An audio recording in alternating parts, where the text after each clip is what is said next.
start. Huh?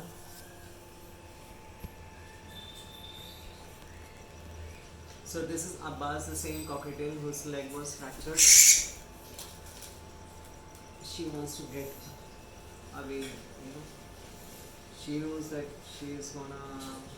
She thinks that she is gonna get some medicine injection, something. It's not going to happen. We are just going to remove her bandage off. Pass aa jaao. So this is same cockatiel whose femur got fractured 1.5 months ago, and fracture is completely healed. I'm going to remove this splint off, and she is very much.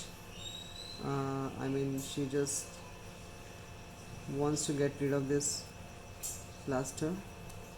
She doesn't want to be on this anymore. She is using her toes. There's full movement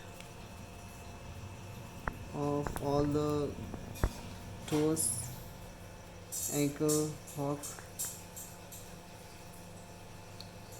Yeah, there's no swelling, no redness, nothing. Super. See that? उसने काफी गिल्ला किया है इसको बीच में. She's playing in the water. Good girl. Yeah. Beautiful. Just pause it now.